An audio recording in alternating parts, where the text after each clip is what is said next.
The ground suddenly starts shaking. Clouds of gas start forming in the sky, making it dark during broad daylight. Bits of the ground start swelling, lifting, and even collapsing. These are the telltale signs of a volcano that is bound to erupt. And this is what could easily happen again with Mount Spur. It's only about 75 miles from Anchorage, one of Alaska's busiest cities. More than half of the population of the northernmost state of the US live there. There's also a huge amount of air cargo that passes through its international airport daily. So anytime a volcano this close to such a vital hub begins to get restless, people start paying attention. Just FYI, approximately 350 million people in the world live within the danger range of an active volcano. That means that around 1 out of 20 people live in an area at risk of volcanic activity. Alaskans probably wish that Spur's reawakening was fiction, but it's actually true. The Alaska Volcano Observatory picked up on several of these "I'm about to erupt" signs from Mount Spur. So much so that they raised the alert level to yellow, which means unrest above normal background levels. Spur erupted twice in the 90s, and it was pretty intense. If we were ranking volcanic eruptions on a scale from 1 to 10, these eruptions would rank a 6 or 7. Not that terrible, but still worth 10 to 17 million in damages. However, these numbers are nothing compared to Alaska's 1988 Redoubt eruption, another volcano that erupted and summed up a staggering $345 million in damages. Mainly because its ashes hit aircraft engines, such as the KLM 747 that lost power after all its engines went off due to the ashes. If people weren't paying attention to Alaska's unstable geology before that, well, they surely started to after it. When you think of the hazards of volcanic activity, the first thing that might possibly pop in your mind is Pompeii, Italy. Of course, that's the worst-case scenario, a city being engulfed by lava. Spur may seem innocent compared to Vesuvio, but it still took its toll. The last time it erupted in the 90s, and it threw volcanic aerosols over 60,000 feet into the atmosphere. Let's get our science straight here. Think of volcanic aerosols like liquid particles that are released into the atmosphere during an eruption. These particles are usually created when gases from a volcano, such as sulfur dioxide, combine with water and other particles that exist in our atmosphere. These aerosols can actually cool the Earth's surface since they reflect sunlight directly back into space. And that's not the worst part. It can stay in the atmosphere for several years after an eruption, causing lots of health issues. The eruption unleashed blazing fast avalanches of hot gas and ash called pyroclastic flows, along with thick, muddy floods known as lahars. Oh, and there were also the massive volcanic boulders. These rock chunks were huge, some over 3 feet long, and they blasted out from the volcano like nature's cannonballs, landing more than 6 miles away. All that volcanic heat melted part of a nearby glacier, kicking off debris flows that dammed up the Chakachatna River and created a whole new lake along the valley. Some good came out of Spur's first eruption, though. The main lesson was, volcanic monitoring pays off. The local monitoring was able to reduce the economic damage done by the eruption, especially for a city that has an intense air traffic. Spur is deemed as dormant for the moment, but it could go off anytime soon. You see, volcanoes are classified as active, dormant, or extinct, depending on how much action they're putting on. If it's still active, it's still rumbling and erupting somewhat regularly. Dormant means it's had some recent activity, but it's still lying low for now. And extinct, that's when it's been quiet for such a long time that we figure it's done for good. One of the US's most dangerous active volcanoes is Mount St. Helens. This volcano is actually responsible for the most powerful eruption in US history. Its last blast was so intense, it threw off about 1,300 feet off its summit. Basically, the top of the mountain vanished, And if you thought Mount Spur's ash cloud was impressive, St. Helens wins the competition since it launched its ashes 80,000 feet into the sky. Eastern Washington plunged into total darkness. But it wasn't just that. In a matter of 3 minutes, the eruption hurled 3.7 billion cubic yards of blazing rock and dust, enough to fill 1 million Olympic-sized pools across 230 square miles of lush forest. Actually, the earthquakes that anticipated the eruption started weeks before May 18, 1980. A ground shake of magnitude 5.0 went off, triggering a landslide on one side of the volcano. By the end of the official eruption date, 57 people had lost their lives. Nearly 7,000 big game animals like deer and elk were wiped out, and millions of birds laid scattered on the burnt earth. Researchers don't think St. Helens will blow at the same magnitude again anytime soon, but they're keeping an eye on it, because this volcano is not exactly finished. By the way, the word volcano comes from the Roman name Vulcan, which was the Roman deity of fire, and they often happen at the meeting point of tectonic plates, which are the pieces of the Earth's surface that fit together like a jigsaw puzzle. The so-called Ring of Fire, located in the Pacific Ocean, is the world's danger zone when it comes to volcanoes.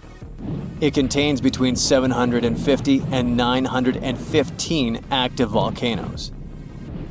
The largest volcano located in the Ring of Fire, also the largest active volcano in the world, is the Mauna Loa. It's over 13,000 feet high, and it's located in Hawaii. Researchers say that Mauna Loa has been erupting for at least 700,000 years.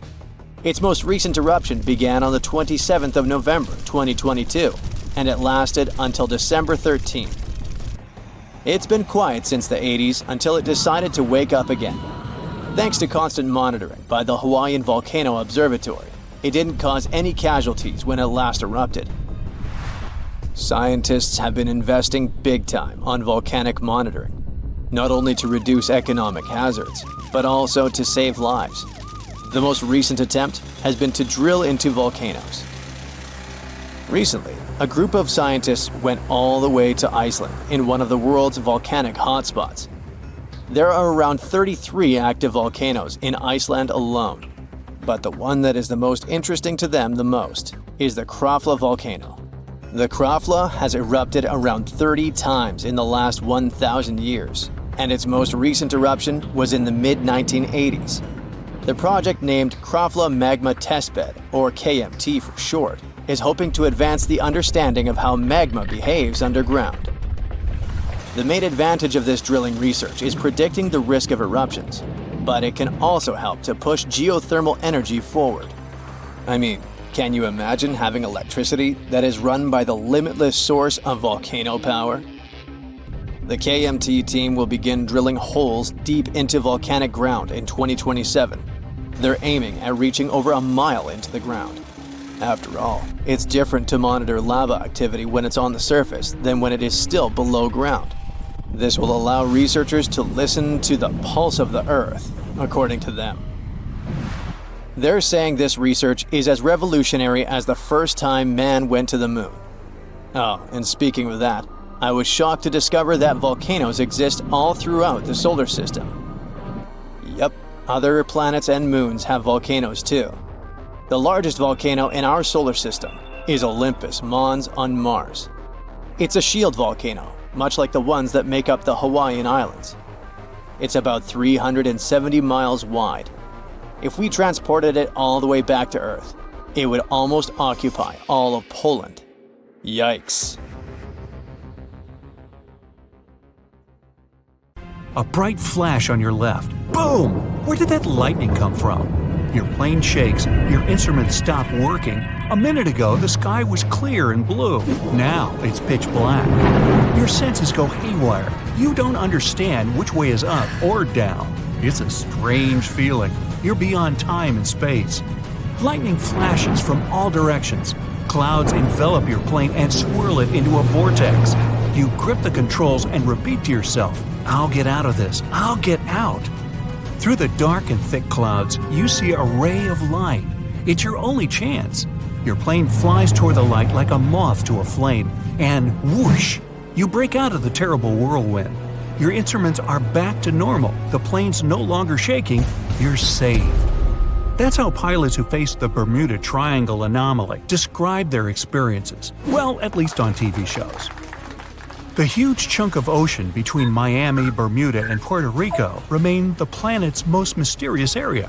But it's not alone. Alaska has its own triangle. Since the late 80s, 16,000 people have disappeared there. Eyewitnesses to the Bermuda Triangle anomaly talk about thick fog, lightning, balls of light, and hallucinations. In Alaska, everything's a bit more complicated.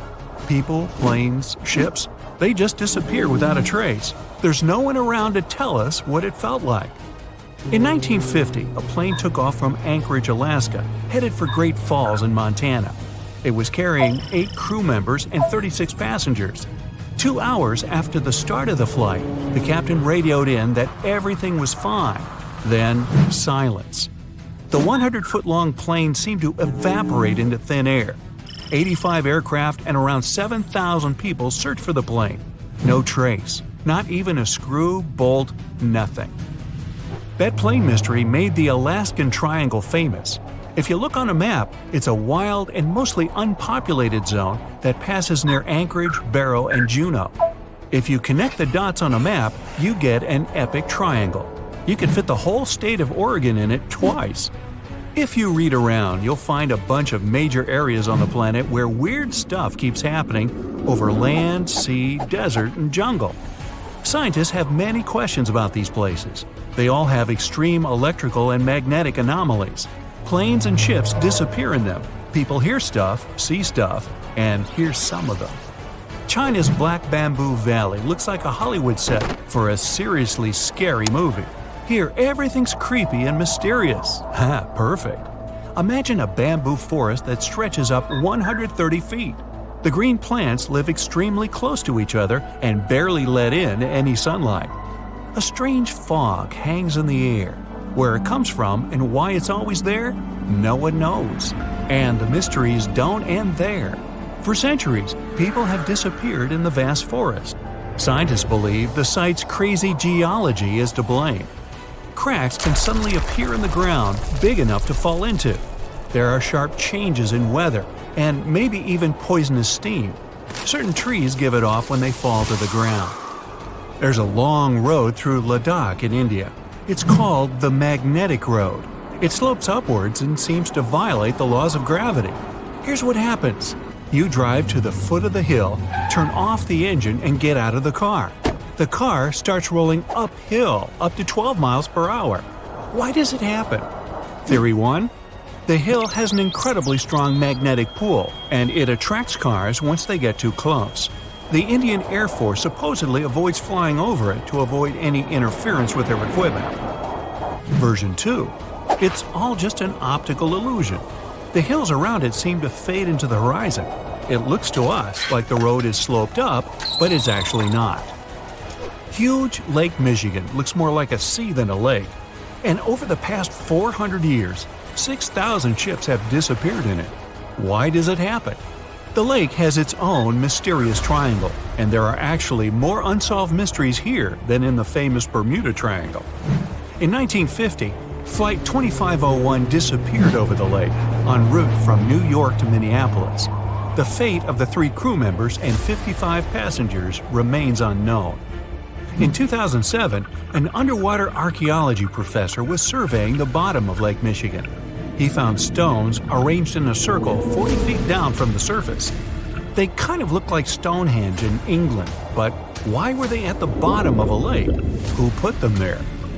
Archaeologists found a carved pattern on one of the stones. Its outline resembles a drawing of an animal. Now, that's not unusual, except that this particular animal, which looks like a mammoth, was probably carved around 10,000 years ago. Sleep is very difficult for the Venezuelan locals who live near Lake Maracaibo. Right at the place where the Catatumbo River flows into the lake, there are huge electrical storms that can go up to 10 hours long. 260 days a year. That's over 1 million lightning bolts over the lake every year. Scientists don't know exactly what causes the daily lightning parties. Some people think it's due to the gas methane which comes out of the ground. Other scientists blame uranium deposits in the soil. Nowadays, though, most researchers are sure that the lightning's caused by weather. Cold mountain air smashes against warm sea air. The result? A lot of friction and moisture, the perfect combo for near-nightly natural fireworks. It's super loud and kind of annoying if you live nearby, but the area is really important for the planet. It helps regenerate our vital atmospheric ozone. And the one that started it all? The Bermuda Triangle. Planes, ships, all gone without a trace. The theories are endless. Scientists even think there might be a huge meteor at the bottom of the sea that emits its own magnetic energy. It might have confused the navigation equipment on all those unlucky carriers. And it's been going on for a while. Researchers think that it was causing trouble even way back in Columbus's time. As far as Alaska's concerned, magnetic anomalies are a dime a dozen. Around here, your compass might be off by 5, 30, or even 60 degrees. But equipment malfunction isn't really enough to explain the disappearance of so many aircraft and people in this absolutely massive state. Alaska is wild. High mountains, never-ending forests, snow in the winter, and some serious heat in the summer. There are 3 million lakes, 12,000 rivers, and around 100,000 glaciers. There's only one person per square mile. California has over 250. You could walk for days, weeks, even months without seeing anyone, except maybe a bear or two. And the days and nights can be really confusing this far north. Tourists from all over the world dream of coming to Alaska to see the planet as it was before. No concrete jungle, no endless roads, warehouses, and cornfields. But this isn't just a beautiful place. It's also an incredibly dangerous place. You can get lost in the forest, run out of food, get soaked to the bone, lose your compass or GPS. In the harsh conditions of Alaska, danger's always just around the corner. Most vacationers just aren't prepared for that. 80% of the state's communities aren't connected to the road system. Back in the Wild West, horses carried people, products, and information. In Alaska, it's all about planes. Alaska has 9,000 aircraft and 8,000 pilots, and counting. That's more than 1 out of every 100 Alaskans. Sudden weather changes, frequent and wild rain, snowstorms, and fog. Not a great recipe for a smooth flight. The wings on Alaskan plains can get covered with ice. The fog can hide the snowy mountaintops, and strong gusts of wind can knock a tiny plane way off course. That's what those pilots have to deal with every time they take off. So, that plane that disappeared? Investigators believe that the Douglas C-54 Skymaster disappeared due to bad weather, and any debris was covered with snow or fell into a lake.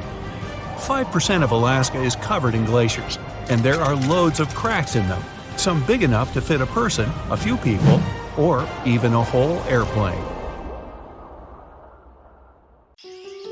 You're hiking in the wilderness, looking for a safe spot to set up camp. All you can hear are leaves and branches crackling under your footsteps. Some squirrels are running up a tree over there, but suddenly, something unexpected happens. You notice something weird in the distance in between the trees. It kind of looks like a concrete structure of some kind. Weird. At this point, you're at least 20 miles deep into the woods, and there are no nearby towns or villages, as far as you know. So you decide to go off the trail with your friends to get a closer look. But as you get nearer, you realize that it's leading to nowhere. What's it doing here in the middle of literally nowhere?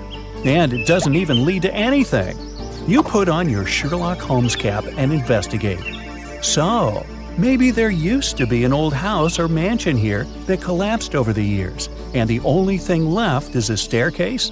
But, weirdly enough, after circling the bizarre structure, you realize there's no trace of any ruins or even foundations.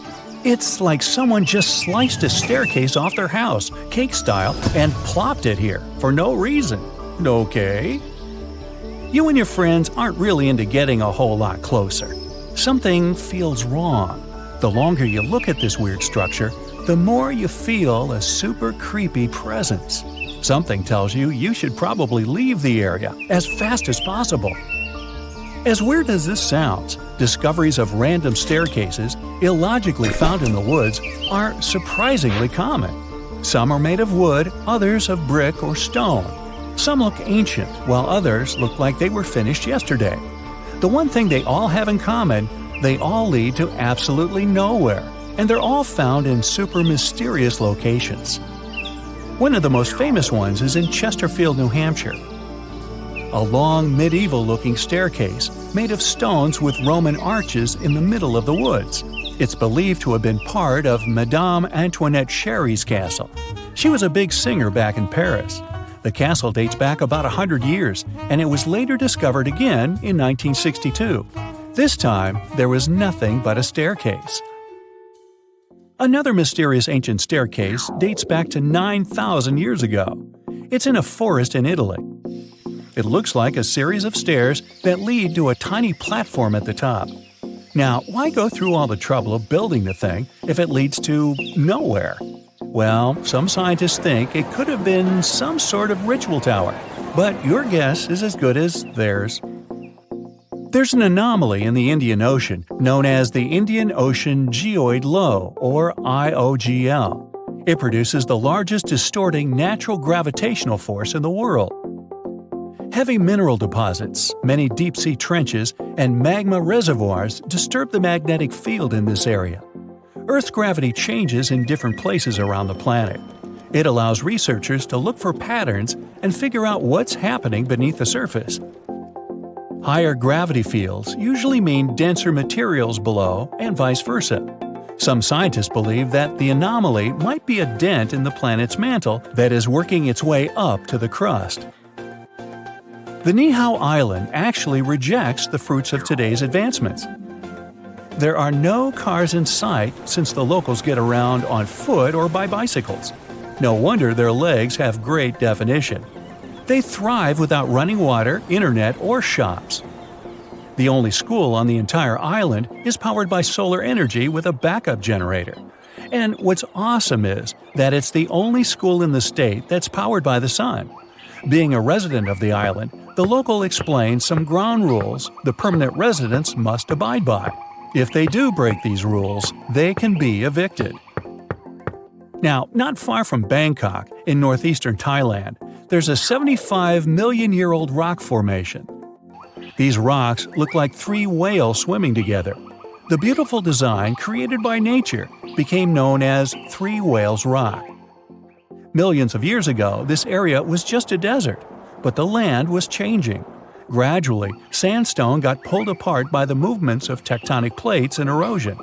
That's how these spectacular formations were created. If you decide to explore the system of trails around Three Whales Rock, you'll find waterfalls and an abundance of fauna and flora there. Located on Gamal and Gaiden peninsulas, these expansive pit holes were discovered in 2014. They seem to be still changing and evolving. The pits grow wider, and people find them more often. Of course, there's no shortage of theories about how they appeared. Suggestions range from meteorite impacts to the activity of other civilizations. But the most common explanation is that methane gas reacted to water molecules after the planet's permafrost started to melt. This resulted in bubbles of methane bursting through the ice. The craters could be thousands of years old, but nobody knows for sure. You're driving to the state of New Mexico, to the small town of Taos. 2% of the locals hear a strange buzzing in the air every day. Some residents believe the sound is somehow connected with technologies used by guests from other galaxies. Also, there is a theory that something sinister lives in the town. They say Taos is cursed. An evil spirit or a phantom punishes people for something their ancestors did in the past. Scientists still can't explain the nature of this sound. Another theory says it's caused by unusual acoustics of the location, while others think the buzzing is a hallucination. Some can hear it because everybody talks about something, and our minds create an illusion of the sound that doesn't really exist. The sound isn't the same for everyone either. For some, it's a low hum. For others, it's more of a buzzing sound. But this is not the only place where you can hear the strange noises. It's called the hum, and people worldwide claim to have heard it.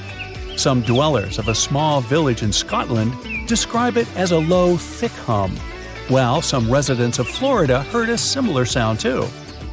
It's not exactly known where this phenomenon appeared, but the first time the media started talking about it was in the 1970s in England.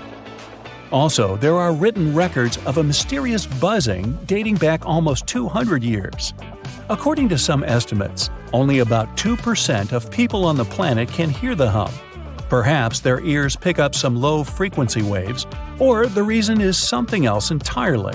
Maybe, just maybe, they hear humming because the person doing it doesn't know the words to the song. Yeah, that joke is also 200 years old. A volcano in Indonesia spews bright blue lava and produces electric blue and purple flames. This phenomenon occurs because the volcano has some of the highest levels of sulfur in the world. You can also know you're near it by its foul stench. But I digress. And when sulfuric gases interact with scorching hot air and get lit by the molten lava, they turn blue. You can also find the world's largest acid lake inside this crater. Yup, it's a real stinker. Underwater rivers and lakes are called brine pools for a reason. High salinity makes the water in them denser than the seawater around. That's why it sinks to the bottom, forming rivers and lakes. Those have waves of their own, and these waves can sometimes lap up against the shorelines. If you went down there in a submarine, it would easily float on the surface of a brine pool. But without a submarine, swimming in such a lake would be too risky. They contain too much toxic methane and hydrogen sulfide. Yeah, I'd pass on that too. But hey, be my guest. Cave of Crystals in Mexico is home to the world's most unique crystal formations. Thanks to super rare conditions in the cave, crystals there grow to unbelievable sizes.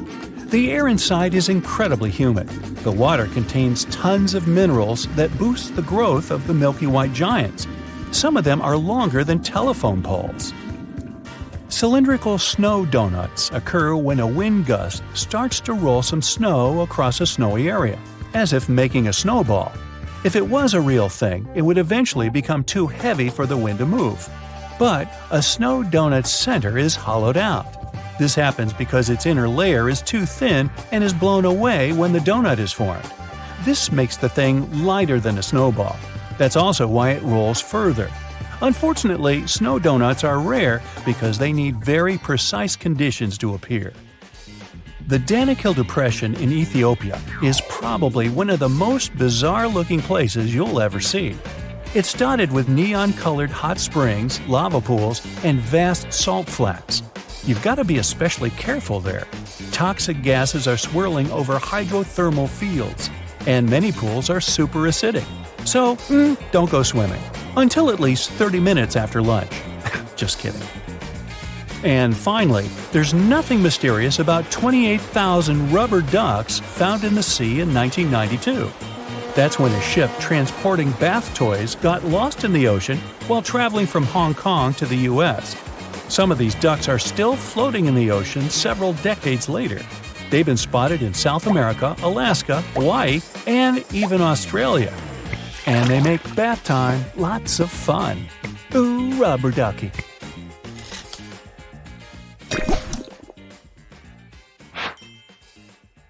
Experts explain Africa is splitting in two, and it will look like this. Up close, the process is even more shocking, with a massive crack stretching from Mozambique in the south to the Red Sea in the north. This gap keeps growing every year, tearing apart the land and destroying homes. Now, specialists believe the continent could split much sooner than we expect. Africa is breaking apart because of the Somali Plate movement. Think of it like a dramatic breakup happening with tectonic plates. On the east side, there's the Somali Plate. On the west, we have the Nubian Plate. And during this breakup, the Somali Plate just wants more space, so it's pulling away from the Nubian Plate.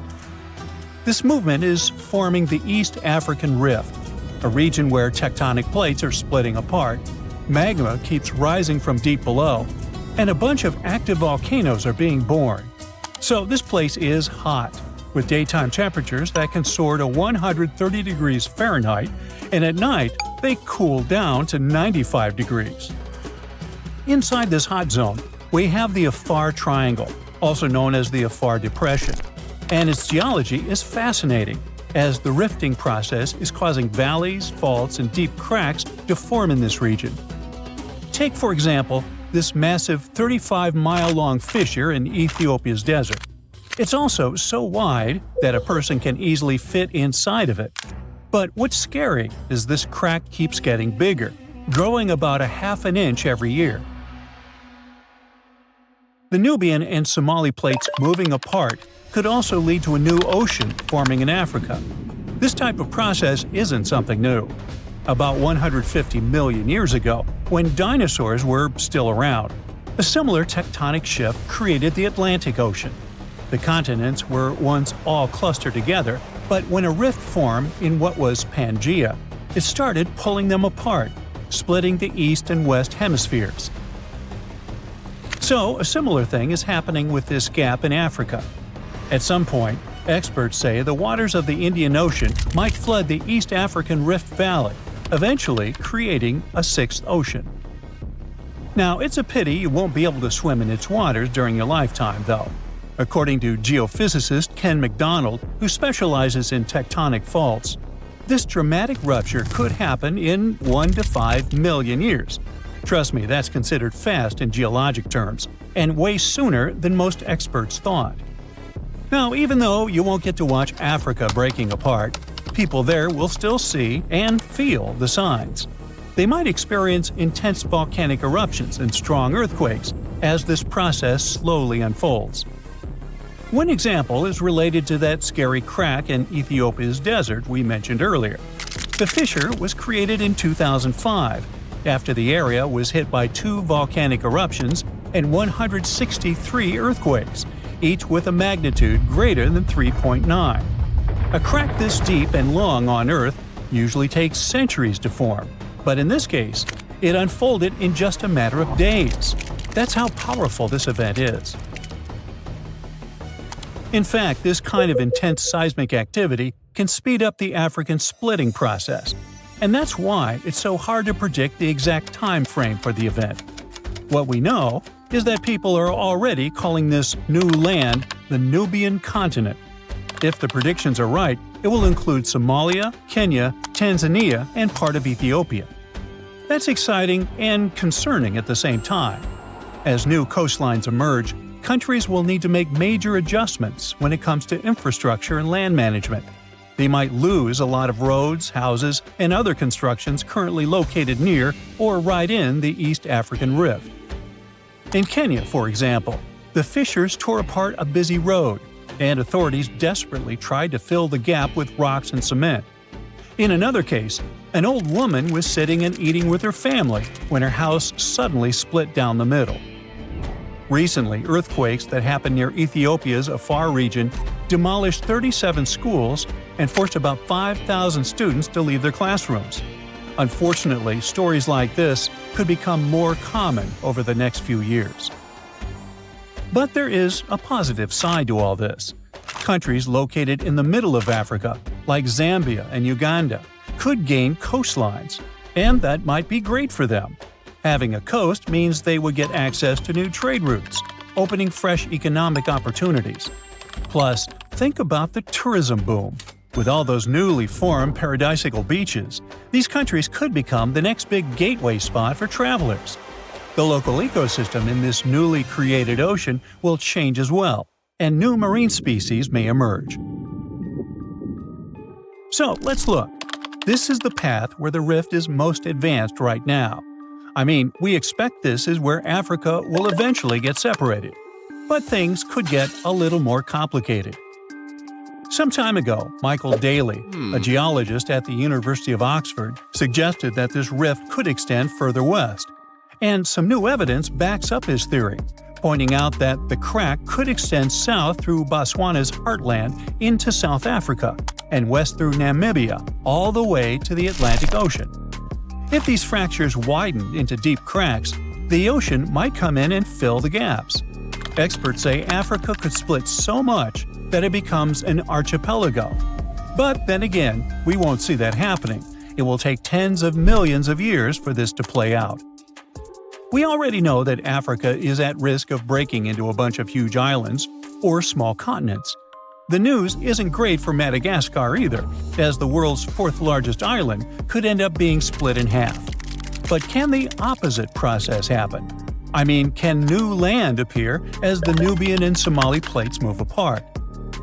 Well, as these tectonic plates get away from each other, the magma from the Earth's mantle might rise to the surface, and when it cools, it solidifies into new land. That's how other places in the world emerged, like Iceland and the Azores. So, yeah, the same process could happen in the East African Rift, and over the long term, it is possible that the rift could create new islands.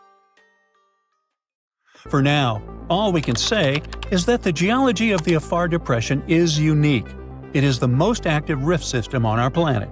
And when I say rift system, I mean a zone where tectonic plates are pulling apart.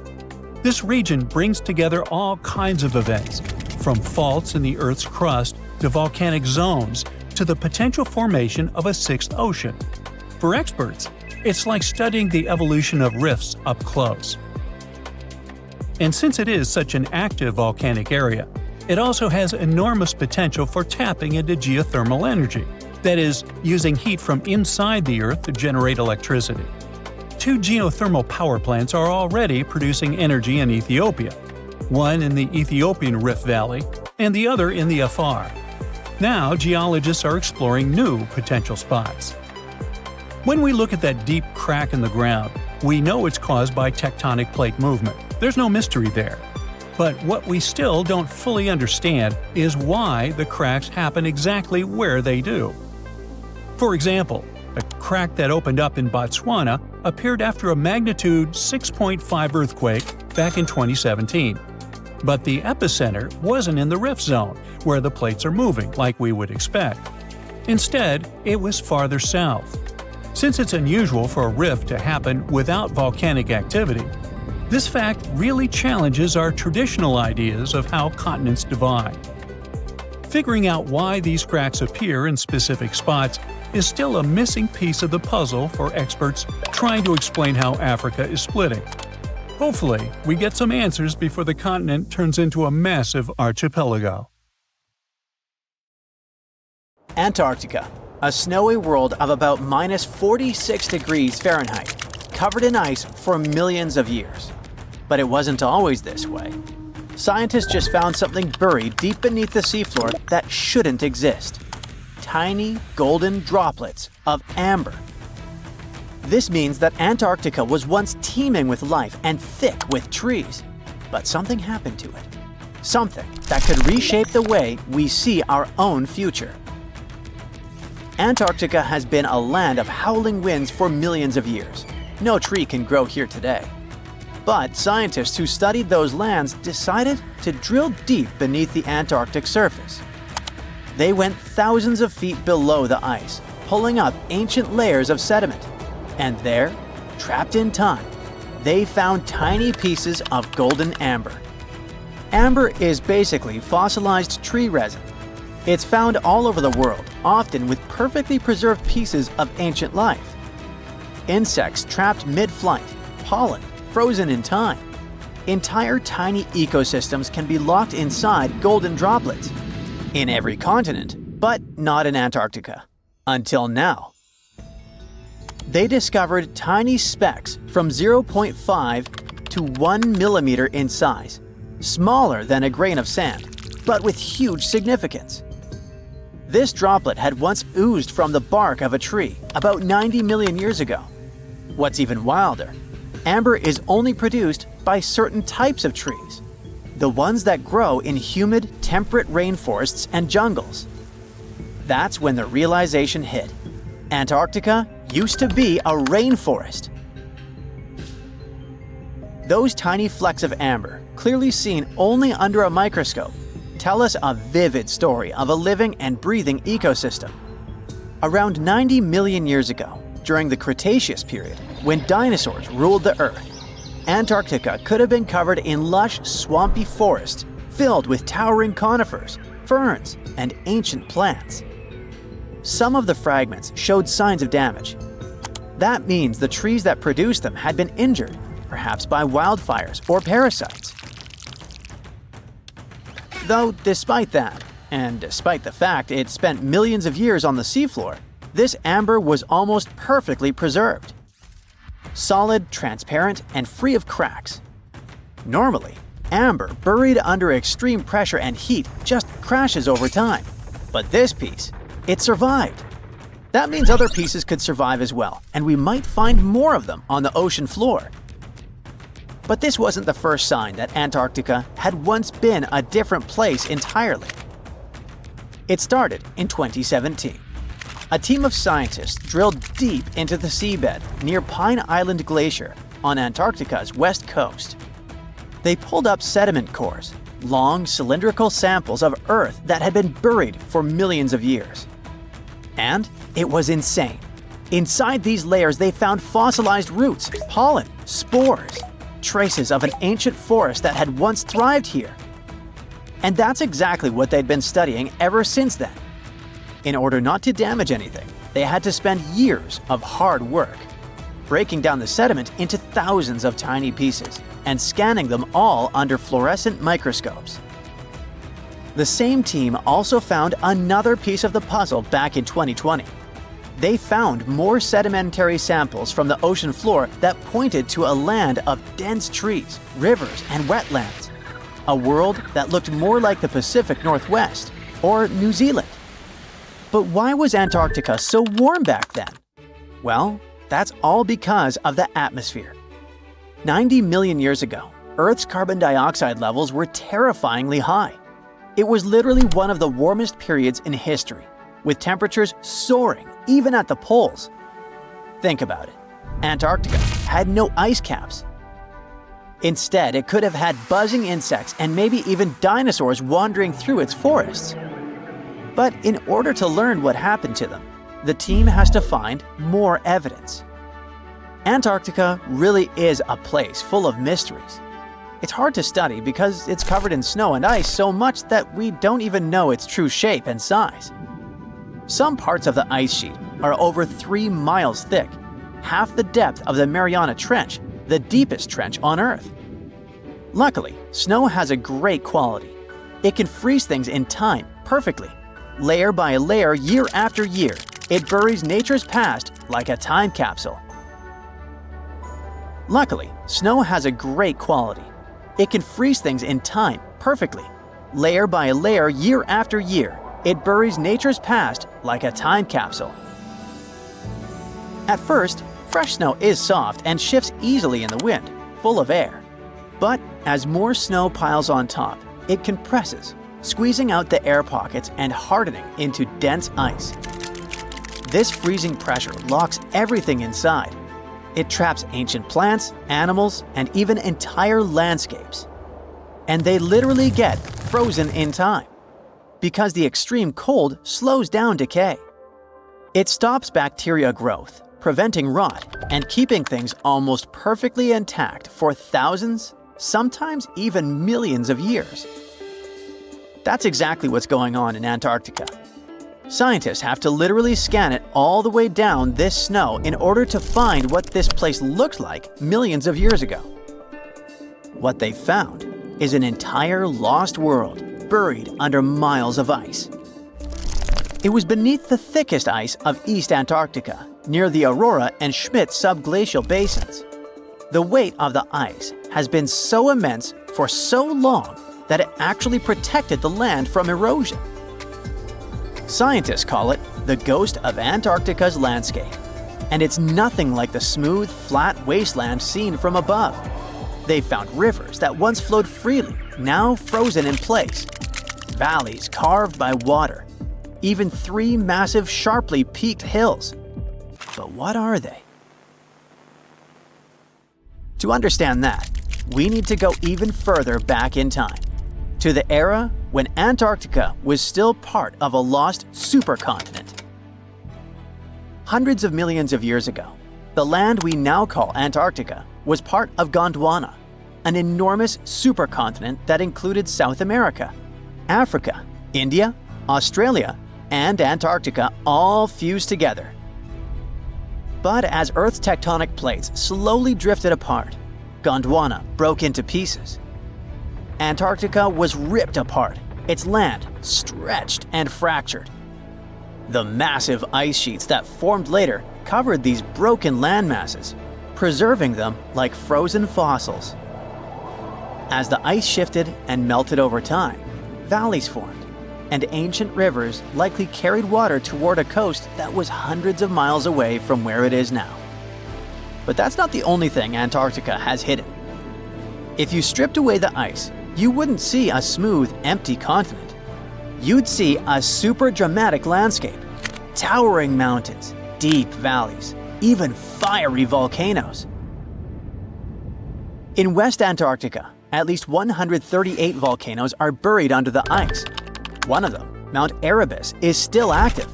And inside, it has warm volcanic caves where you could walk in a t-shirt. Oh, and if it wasn't weird enough, Erebus is also spewing out gold. Yep, the actual tiny specks of gold from deep within the Earth. Scientists believe this happens because magma, the superheated semi-molten rock beneath the Earth's surface, carries liquid gold with it as it rises. Every single day, Erebus releases about 0.2 pounds of it. That's worth around $6,000 per day. In a year, that adds up to 64 pounds, or more than $2 million, floating into the sky. Unfortunately, before we grab shovels, we gotta remember that those are just microscopic particles. They're often smaller than 60 micrometers, thinner than a human hair. Not even mentioning that they're scattered around up to 620 miles away from the volcano itself. Finding them is nearly impossible. But that just shows that even in such a harsh place that looks just like a white desert, there are still many fascinating mysteries to discover. For example, somehow, life still clings there. In 2017, scientists drilled deep beneath the ice of the Ross Ice Shelf looking for water. But they found something fantastic instead. A river hidden beneath 1,640 feet of ice, running through the dark. And inside it, hundreds of tiny shrimp-like creatures. They swarmed around the camera, blocking the lens, welcoming the scientists. In deep caves beneath the ice, DNA evidence has also shown traces of moss, algae, and possibly even unknown tiny animals. So, turns out, even in one of the harshest places on Earth, life finds a way. And who knows what else we'll discover in the South Pole? It was one of the biggest creatures ever to roam the Earth. It was longer than your average school bus and could easily weigh more than 10 elephants combined. But where did it live? How did it end up having this size? And most importantly, why is it extinct nowadays? Let's find out. The megalodon was the largest predator ever known in our planet's history. In terms of its location, the megalodon lived practically in all waters on our globe, except near the poles. The reason why there were no megalodon teeth found in Antarctica is probably that the gigantic creature adapted to only warm tropical and subtropical waters. The younger ones liked to keep to the shores, while full-grown adults preferred coastal areas. But they could easily move into the open ocean as well. How do we know the megalodon was so widely spread? We can only presume, based on the fact that they discovered the most northern fossils off the coast of Denmark and the most southern in New Zealand. The discussion of how the megalodon got this size is still open in the scientific community. They recently found out that not all the specimens from this fascinating species reach the same huge size. This has to do with a little something called the Bergmann's Rule, which says that the temperature of the surrounding environment affects the animal's body size because they either need to conserve or shed heat. The megalodons that reach cooler waters probably needed more body weight to make sure they survived in low temperatures. On the contrary, those living in warmer waters had to be smaller to avoid burning up. But what did this enormous fish look like? Most modern depictions show the megalodon resembling an enormous great white shark, But well, it seems it may not necessarily be correct. The megalodon likely had a much shorter nose and a flatter jaw that looked almost squashed when compared with a great white shark. It also seems to have something in common with the modern blue shark: extra-long pectoral fins. They needed these to support their weight and size while navigating the planet's waters. Lastly, the lady megalodons, seem to have been about twice as large as the gentlemen. As for their offspring, even a small megalodon was enormous, at least 6.5 feet from nose to tail. How do we know that? Because specialists have stumbled upon megalodon nursery habitats in Panama, Maryland, the Canary Islands, and Florida. Even the piles of used diapers were enormous. Nah, not really. Surely the scariest aspect of the megalodon's looks was its mouth. I mean, think about it. Megalodon had whales for dinner, so it obviously needed to open its mouth wide enough. Scientists have estimated that its jaw would span a mind-boggling size, 9 by 11 feet wide. Just to paint you a better picture, that means it could have easily gulped down 2 adult people side by side. Wait, which 2 adults? Those impressive jaws also featured 276 teeth. Based on modern reconstructions of the force of its bite, it looks like it may have been one of the most, if not the most, powerful animals of prey ever to exist. For comparison, humans can have a bite force of around 1,300 newtons. Today, great white sharks have been estimated to be able to bite down with a force of over 18,000 newtons. The megalodon tops all the records, with an estimated power of bite up to 10 times greater than that. It could basically crush a car with very little effort. Its teeth were also pretty amazing. Similar to sharks, the megalodon was fast in replacing its broken or worn teeth. With 4 or 5 rows of teeth in its mouth, it basically acted like a conveyor belt, growing back damaged or missing teeth within about 48 hours. This means that an adult megalodon probably would have grown several thousand teeth throughout its lifetime. It was nice of them to do that, though, since it's probably one of the reasons why megalodon teeth are so common in fossil records, and we're able to study them properly. To maintain its impressive physique, the megalodon had to eat somewhere around 2,500 pounds of food per day. Can't wrap your head around that? Well, it was the equivalent of 1.25 cows per day to survive. It's like if you had to eat 3,300 cans of tuna every day. I've used the word megalodon a lot, but have I mentioned where it comes from? When translated from Greek, it means giant tooth. Ah, those clever Greeks. However, this giant shark's full scientific name is a bit more complicated: Carcharocles megalodon. But are these gigantic predators actually extinct? We tend to believe so, but let's be honest for a second. We've come to know more about the surface of Mars than the depths of our oceans. Like, we've only explored 15% of our oceans altogether. Who knows what may be lying out there in the deep? Maybe some ancient predators? The Mariana Trench is the deepest oceanic trench on Earth. The Challenger Deep, its deepest part, is so deep that you could dip the whole of Mount Everest in there and it would still be over a mile above the surface. That's deep. If a megalodon or two ever needed a place to crash, that would be a discreet enough location. However, the Mariana Trench is not a particularly comfy place to be in. Because it's cold and steeped in total darkness and all. The temperatures here are around 36 degrees Fahrenheit all year round. And to top it all off, the pressure is 1,000 times stronger than at sea level. So it's safe to assume that if any megalodon is hiding in here, its teeth and bones might not be looking so good. Because of the intense pressure here in the Mariana Trench, proteins and calcium start to dissolve and disintegrate. That's why, for example, the Haddell snailfish, the deepest dwelling fish we've discovered, has evolved to feature flexible cartilage instead of bones. To survive here, the megalodon would also need to learn to navigate in complete darkness.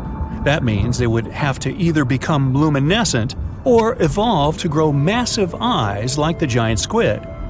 While it may sound like an intriguing and good idea for a movie script, most scientists don't think it's possible. Why? Well, most of them say it's because of the megalodon's size.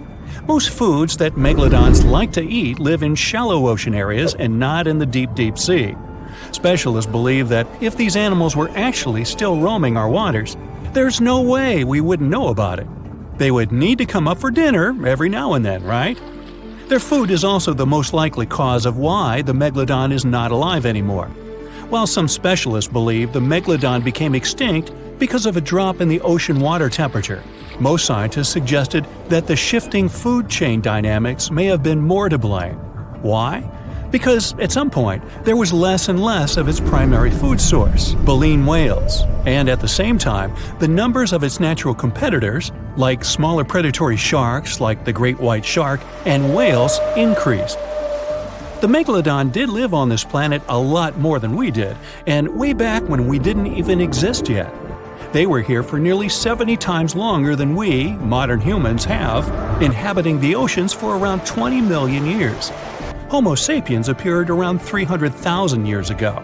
The megalodon managed to survive for so long mostly because of its unbeatable size. I mean, they can make a meal out of almost everything in the sea at the time. We may think about both of them as prehistoric creatures, but the megalodons and the dinosaurs never coexisted on Earth. The dinosaurs probably died out about 66 million years ago.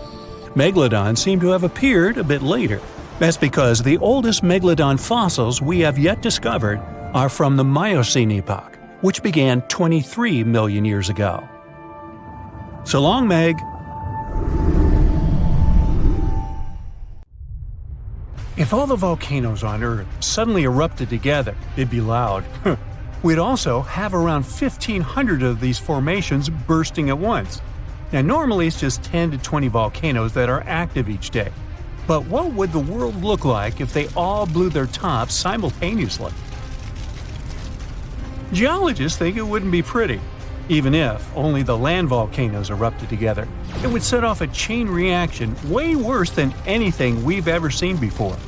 The two big problems would be ash and volcanic gases. While the explosions in lava would be damaging for people nearby, the real danger lies in what happens next. A thick layer of ash would cover the planet, blocking out sunlight completely. No sunlight means no photosynthesis, which means crops would fade away and temperatures would drop considerably. And all this ash cloud could remain in our atmosphere for up to 10 years. Now, ash aside, there's also acid rain to worry about. Volcanic gases like hydrochloric acid and sulfur dioxide would mix with the atmosphere and fall back down as acid rain. This type of weather would harm the groundwater and ocean surfaces. Even if humans would find a way to survive up to this point, we'd have no corals and no other sea creatures around. Scientists have seen similar events in Earth's history at a smaller scale. Big volcanic eruptions have been linked to mass extinctions. When Mount Pinatubo erupted in 1991, it cooled parts of the world for 2 years. But the extra carbon dioxide from these eruptions could also heat the planet, the same way we turn our stoves to broil for that extra crispy layer on our casserole. Geologists also mentioned that there's evidence in our atmosphere that stuff like this may have happened in the distant past. During the Cretaceous period, carbon dioxide levels were way higher than today, which made it difficult for marine life to thrive. Who would survive all this? Probably just some extremophiles, these organisms that survive in harsh conditions like hot springs or deep undersea vents. As for humans, we could all lay low in underground bunkers until things clear up, or build multiple space stations that could fit us all. Yeah, right. The chances of all volcanoes erupting at once, though, are very slim. Whew! That's because there isn't one giant source supplying all the volcanoes on Earth. Each one of these openings has its own deposit of magma, except for a few cases where they indeed share the supply. For example, in 1912, Nova Rupta in Alaska erupted alongside another volcano sharing magma. Scientists have also found evidence of magma hiding under volcanic areas, like under the Taupau volcanic zone in New Zealand. This magma can spread out horizontally for long distances, but is still just a local feature. Even if we consider all the magma under Taupau as one system, it's not connected to other volcanic areas like Indonesia or the Philippines. Because the great majority are isolated, volcanoes can't sync up to erupt at once. The magma comes from different processes like mantle decompression or adding water to the mantle through subduction. There's no way to make all these different volcanoes erupt together because of how tectonics work. Now, that doesn't mean we won't see interesting volcano activity in the future. Take an underwater area near British Columbia, where recently about 200 small earthquakes per hour have been noted. Deep beneath the Pacific Ocean floor, off the coast of Vancouver Island, magma is set to erupt, heating the water so much that it'll bubble like soda. However, this event will likely go unnoticed by anyone other than scientists. The anticipated eruption will most likely happen around 3 miles below the ocean surface. Scientists explain that the earthquakes range from negative to 4.1 magnitude, meaning only those nearby would feel any tremors. This unusual activity gives us a rare opportunity to study how the Earth's crust forms. The magma beneath the ocean floor is estimated to be almost 1,500 degrees Fahrenheit, but will cool rapidly upon eruption and contact with water. This runny rock will solidify upon contact with the seafloor, turning black quickly. This event will be useful for biologists too, who will have the opportunity to study the marine animals' response to any changes, like run! Antarctica, often seen as a vast icy continent, also holds a volcanic surprise beneath its frozen surface. Researchers have identified over 130 under the western ice sheet alone, making it the largest volcanic region on Earth. Most of these volcanoes, about 90, were only recently discovered in 2017. But could any of these Antarctic volcanoes actually erupt? Well, it depends on which volcano we're talking about. While these formations are relatively young in geologic terms, it's hard for scientists to tell if they're still active or not. There are only 2 confirmed active volcanoes in Antarctica, Deception Island and Mount Erebus. The latter, standing tall as the highest peak on the continent, has been continuously erupting since at least 1972. It's known for emitting gas and steam, and sometimes even throwing out rocks in what are called strombolian eruptions. One of its most notable features is a persistent lava lake in its crater, a rare phenomenon due to specific conditions needed to keep the surface molten. For instance, it's fueled by a steady supply of magma from deep within the Earth's mantle. This continuous inflow of molten rock provides the material for the lava lake to exist. It also features low ambient temperatures. Despite its location in Antarctica, Erebus has relatively mild temperatures in its summit region because of the heat generated by the volcanic activity. This allows the lava lake to remain liquid rather than freezing over. Deception Island, another active volcano, last erupted in the 70s. While it's currently not showing signs of imminent eruption, it's being monitored closely for any concerning activity. Apart from these 2 being confirmed to be active, Antarctica is dotted with fumaroles, openings in the Earth's crust that release gases and vapors. Sometimes these fumaroles can create icy towers reaching heights of 10 feet. What we should focus on is maybe supervolcanoes. They're this type that has the potential to produce the most massive and destructive eruptions. Unlike the typical one, which has a single vent, supervolcanoes have a vast magma chamber beneath the surface, spanning tens or even hundreds of miles in diameter. Their eruptions can have catastrophic effects on the surrounding area and even impact global climate patterns because of the amounts of ash and gases they spill out into the atmosphere. One famous supervolcano is the Yellowstone one, which some say is gearing up for another eruption. It has the capacity to unleash a colossal eruption, spewing over 240 cubic miles of material. As much as we'd like to predict its behavior, volcanoes don't stick to a calendar. On the contrary, eruptions simply happen when there's enough magma beneath the surface. There also needs to be enough pressure for the magma to travel upwards. As far as we can measure, these conditions are not currently met at Yellowstone. Sure, many volcanoes operate on a cyclical pattern, but that doesn't mean Yellowstone is overdue. In fact, Yellowstone has had just 3 major eruptions over the past 2.1 million years. Also, the term supervolcano refers to the formation's size, not necessarily how fussy it is. Yellowstone's monitoring is extensive, tracking seismicity, ground deformation, thermal emissions, gas, water chemistry, and surface changes. Signs of an eruption would include thousands of earthquakes over a short period. We'd also see deformation on the ground and weird gas emissions ahead of time. Stable as it might look like for now, the consequences of it having a major eruption could look ugly. Ash dispersion could blanket a 500-mile radius, potentially disrupting Midwest agriculture and clogging waterways. Ash and gas emissions into the stratosphere could induce global climatic effects, making our planet colder for several years.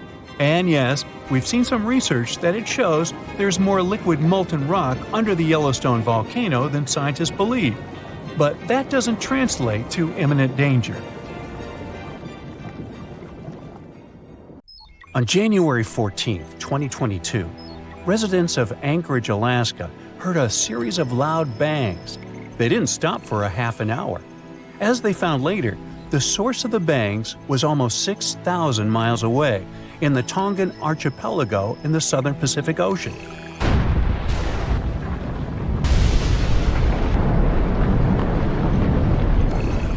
The Hunga Tonga underwater volcano abruptly woke up from its sound sleep. It last erupted at the end of December 2021 after several years of inactivity. Hunga Tonga sent a large plume of ash into the stratosphere that was seen in the capital city of Tonga, 43 miles away from the volcano. In the following days, it was emitting steam and gas to the height of 7 miles. Plus, it was letting out ash that accumulated next to it and even made the island on which it was standing increase in size. Then, it went back to sleep, and the officials even announced it was dormant. But just a couple of weeks later, it woke up again with a crazy force. It sent ash clouds 12 miles into the atmosphere. It blocked the sun in some places and rained down from the sky. The sound waves from the eruption traveled around the planet several times. People in Fiji heard a sound that reminded them of thunder. Some booms even reached Canada. Shockwaves went around the Earth 4 times in Japan and Utah, and at least twice in Massachusetts. The eruption caused tens of thousands of lightning flashes. It also triggered a megatsunami hundreds of feet high. It caused damage to buildings and infrastructure, such as underwater cables. The extreme waves traveled all the way to the California coast, and there was an unusually high tide along the Pacific coast of Canada. Scientists studied seismic data to understand what caused such a massive eruption. Their research models showed that there was a big blast, likely because gas got trapped in rocks, like how a pressure cooker works when it's overcooked. This blast released a huge amount of energy, as much as 5 of the biggest underground nuclear tests. It all happened under a shallow part of the sea, where gas-filled rock was trapped.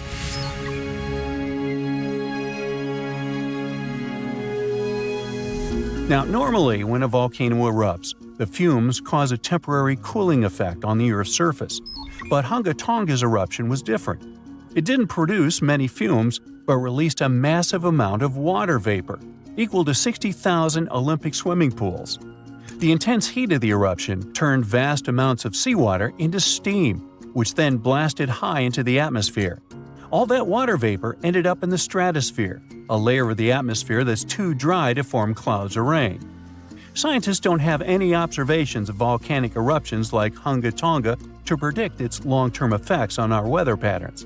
This is because the only way to measure stratospheric water vapor is with special satellites, which have only been around since 1979, and there hasn't been an eruption similar to Hunga Tonga in that time. In fact, the Tonga eruption is the most well-recorded blast of its kind in recent history. Scientists had lots of tools to study it, like satellites that took pictures from space and sensors that listened to the vibrations and movements in the Earth. There was a similar eruption in 1991 at a volcano in the Philippines, but back then, they didn't have as many advanced tools as they do now to study it closely. Experts from different countries looked at satellite data right after the Hunga Tonga eruption. They wanted to find out how long water vapor would stay in the stratosphere, where it would go, and of course, what this would mean for the planet and for all of us. The first big result of the eruption, at least partially, was a huge hole in the stratosphere that was hanging on for several months in 2023. By the time it appeared, the water vapor had reached the polar stratosphere over Antarctica. But Hunga Tonga ended up with just a minimal effect on global average temperatures, at least for now. Let's just hope it won't repeat the story of Mount Tambora volcano in present-day Indonesia. Over 2 centuries ago, in 1815, this bad guy erupted and caused the year without a summer. In the following year, the winter was unusually cold and wet across Europe and North America. There were also some catastrophic tsunamis, destroying homes that took 10,000 lives and 80,000 more who fell ill in the aftermath. Now, you can't miss an event like Hunga Tonga or Tambora eruption, but some underwater volcanoes are discovered by accident. A passenger on a commercial flight looked out her window above the Pacific Ocean and saw a weirdly colored patch on the water. She thought it could be an oil slick or a floating pumice raft, which is a telltale sign of a recent volcanic eruption. She decided to send a photo of this scene to a geologist. And that's how scientists found one of the largest volcanoes in the world, Havre. It's hiding about 3,000 feet below the surface. In 2012, Havre had a massive eruption that lasted about 90 days. Hot lava poured out of 14 different vents around the volcano's semicircle-shaped opening. Havre is just one of many volcanic systems covered by thousands of feet of water. These volcanoes are the most active on Earth and are part of a giant system called mid-ocean ridges that stretches around the world. This system produces about 75% of all the magma that comes out of Earth's volcanoes each year. It releases over half a cubic mile of lava. When the magma cools down, it forms the edges of new ocean plates, which are like giant puzzle pieces that make up the Earth's crust. A team of scientists studied material left on the ocean floor by volcanic eruptions from the Bronze Age. About 3,600 years ago, a volcano that was partly underwater in the southern Aegean Sea woke up with a bang. This eruption destroyed the island of Santorini and sent massive amounts of ash, rocks, and gases into the air. It left behind thick layers of ash and rock that settled in piles on the ocean floor. Scientists have been studying the ancient Santorini eruption for several years to figure out what happens during such massive ones. Their research helps explain how future volcanic eruptions could affect the weather on our planet. The study also helps scientists understand the strength of the eruptions, how high the eruption columns might go, and the sizes of the waves that form when all that ash and rock settles into terraces on the ocean floor. This information will help predict the dangers of future eruptions.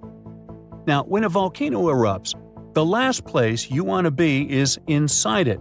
But scientists did it for you. Well, kinda.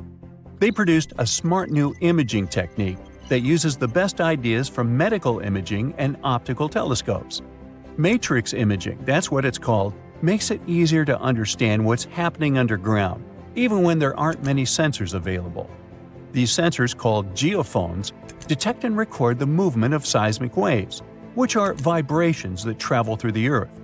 By studying these waves, scientists can learn about the distinct types of rocks and how they are arranged beneath the surface. The researchers test their method on a volcano in Guadalupe in the Caribbean Sea. There aren't so many geophones on this site, but the scientists combined the data from multiple geophones thanks to this new tech. They used a special trick called the memory effect to reverse the distortions that happen when seismic waves bounce off different underground materials and figure out what the original signals look like. The researchers could clearly see the structure inside the volcano down to a depth of about 6 miles, with incredibly detailed images in a resolution of over 300 feet. They found out that there are many layers of magma stored underground. These layers are connected to other deep parts of the Earth. Knowing about these layers and how they work could help scientists make better guesses about when a volcano might erupt. If they can do that, they might be able to warn people earlier and keep them safe from dangerous eruptions. The largest volcanic region on Earth is not in Africa or Japan, but under the ice of Antarctica. Scientists found 138 volcanoes in its western part, and if they decide to go wild, you'll surely notice it. They could melt huge amounts of ice that will move into the ocean, raise its level, and make our planet uninhabitable for humans. But before you pack your things to fly away to another planet, hear me out. Only 2 of the Antarctic volcanoes are officially classified as active now. And it would take a whole series of eruptions, decade after decade, to seriously impact the whole world. Mount Erebus, one of the 2 Antarctic volcanoes currently in action, proudly bears the title of the world's southernmost active one. It has been continuously erupting since at least 1972. It emits plumes of gas and steam and sometimes even spews out rocks, and scientists call it Strombolian eruptions. One of the coolest features is a lava lake in one of its summit craters, with molten material on the surface. Such lakes are rather rare because they need certain conditions to make sure the surface never freezes over.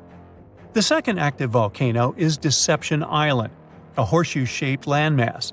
It is the caldera of an active volcano that last erupted over 50 years ago. Scientists who monitor it say it shouldn't go wild anytime soon. Antarctica also has plenty of fumaroles. Those are volcanic vents that release gases and vapors into the air. In the right conditions, they can spew out enough stuff to build fumarolic ice towers up to 10 feet tall. Scientists keep an eye on the Antarctic volcanoes with seismometers that detect when the Earth starts trembling from volcanic activity. Sometimes they also use more complicated tech, but it's all really challenging because of how far away this polar region is and how tricky it is to get there. That's why no one can predict when one of the continent's volcanoes that are now sleeping might erupt. We can guess what this waking up would look like if we analyze the events from nearly 20,000 years ago. So, shall we?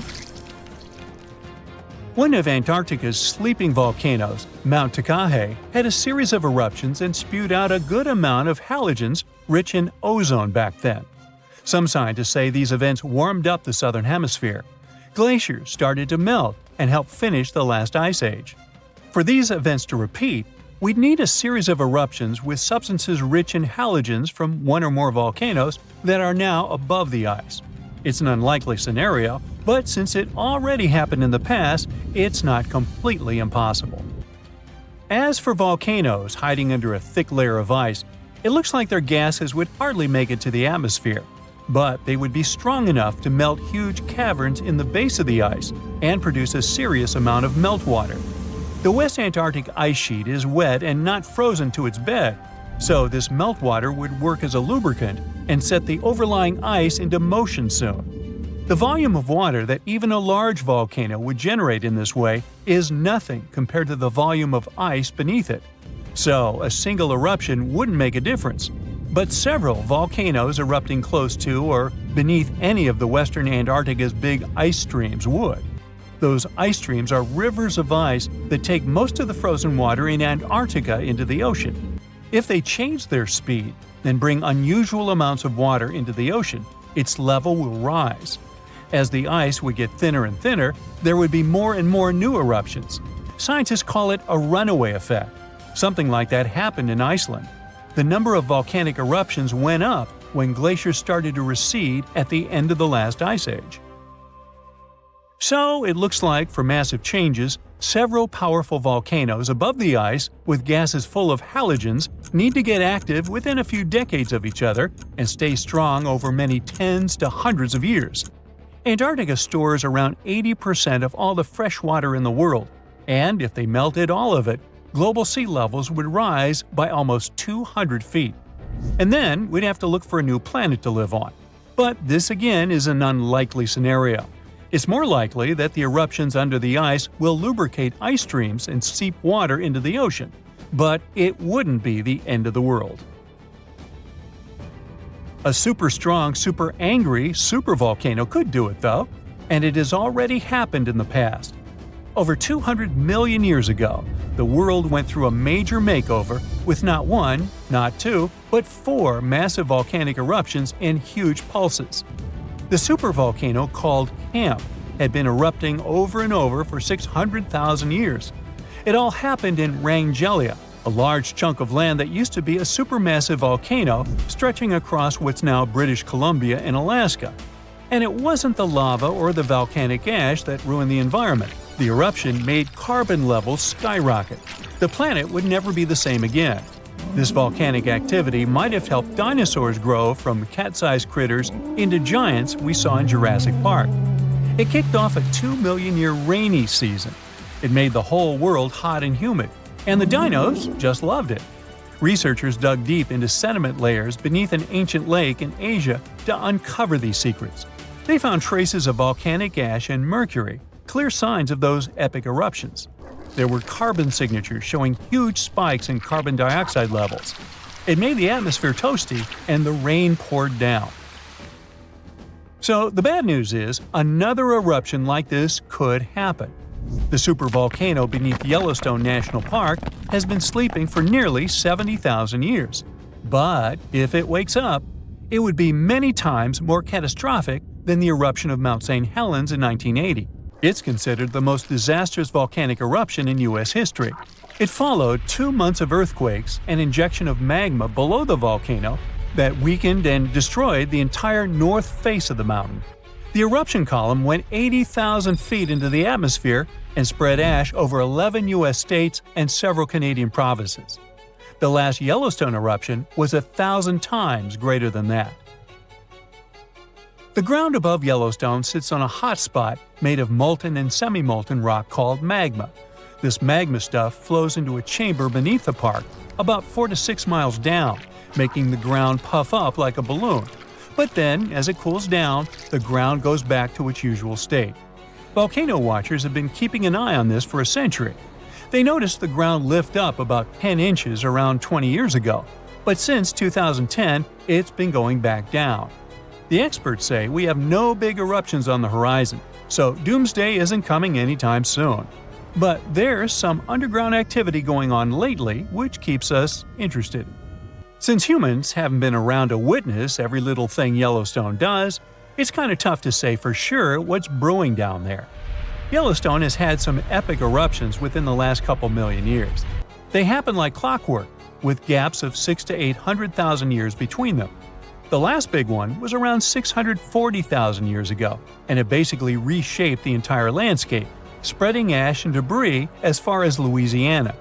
You can still see the aftermath of the last big eruption in the Yellowstone caldera today. Experts say a massive eruption like the last one is an unlikely scenario. We're more likely to see eruptions of steam and hot water or lava flows. When and with what force it will wake up remains a mystery to scientists. Now, at first glance, it seems like we're on a giant raft called a continent that's just floating around on some molten lava until it hits another continent. Okay, let's make a quick stop at high school science class. Our home planet is like a cake with different layers of ingredients stacked up on top of each other. The Earth's core, mantle, and crust. Hey, where's the frosting? The cake batter on top represents the crust of the Earth, made up of 3 types of tasty rock: igneous, sedimentary, and, say it with me, metamorphic. These rocks are formed in different ways, such as from solidified lava or from the deposits of particles and minerals. The crust is what we stand on, a home to our continents, oceans, and everything we see around us. Then you have the mantle, not the baseball player, the layer that lies right below the crust. Many people think that the mantle is just lava, but it's not quite like that. Just like how you mix different ingredients in the cake batter, the mantle is made up of different types of rocks that are constantly moving and shifting. And finally, we get to the sweetest part of the cake, the center, or in the case of Earth, the core. It has 2 parts, the outer and inner core. The outer core is made of molten rocks and metals that are incredibly hot, even hotter than the surface of the sun. The inner core is solid, even though temperatures there are crazy. It doesn't turn into liquid because the pressure down there is amazingly strong. When you see all this, you can easily think that below us there are endless miles of lava and hot rocks. So, how come tectonic plates move at all? The continents don't float on a sea of molten rock. The oceanic and continental crusts really sit on a mantle. Sure, there's a layer of liquid rock in our planet, the outer core, around 1,800 miles below the surface, but it's separated from the surface by the mantle that's thick and solid. So, the Earth's tectonic plates move around because they're on a thick layer of solid rock, the upper mantle. Basically, this rock is under incredible pressure and heat, which makes it flow in slow motion over time. Think of it like honey or syrup that you pour over your cake layers. As you move the cake around, the honey or syrup will also move and flow. Similarly, the upper mantle can flow and drag the parts above it along, just way slower than honey. And the rock is both breakable and flexible. It can crack and break like a cookie, now I'm getting hungry, but it can also stretch and bend like a piece of taffy. When the plates get caught on each other, they can't move anymore. But when they break free, they start drifting again, like puzzle pieces shifting around until they find their perfect fit. Extremely high temperatures and pressure are the reason this flow happens. It's like a big pot of soup on the stove. As the soup heats up, it starts to move around, carrying heat from one spot to another. Is it lunchtime? And speaking of lava, it's not just molten rocks that travel all the way up from the outer core to volcanoes. When tectonic plates come together and one slides underneath the other, they create a lot of heat and pressure while grinding against each other. It's like rubbing your hands together fast and they start to get hot, or when you start a fire with rocks. And as the melted rock, or magma, rises to the surface, it can create volcanoes. Now, long ago, the Earth's land was not divided into continents as it is today. Instead, there was one giant landmass known as Pangaea, meaning all Earth in Greek. Whoa! Imagine being stuck in the middle of this giant ocean. So, over time, this supercontinent slowly broke apart. Its parts drifted away from each other and formed the separate lands we call continents. This idea first popped out in the 16th century when one cartographer realized the coastlines of Africa, America, and Europe appear like they could fit together like puzzle pieces. Later, researchers realized the rock composition of their coastlines was similar, which means they used to be part of one giant mass, and they call that the theory of continental drift. At first, people were pretty skeptical about that idea because they didn't know how such massive lands could move around. Now, we'd all be able to explain that part, right? So, the Earth's crust is divided into a couple of large plates and many smaller ones. All of them are still moving, even though it's in slow motion. We can't sense it, and we won't see any particular changes during our lifetime. It's a process that lasts hundreds of millions of years. As the plates move, they interact with one another in fascinating ways. For example, when two plates collide, one may be forced beneath the other, which would help create a subduction zone. Over time, this is the way you get many cool things like volcanic islands, trenches, and even entire mountain ranges. Plates apparently started moving around 3.5 billion years ago. It took them a while to group into the first jigsaw supercontinent we know about called Ur. Today, its remains make up parts of Madagascar, India, and Australia.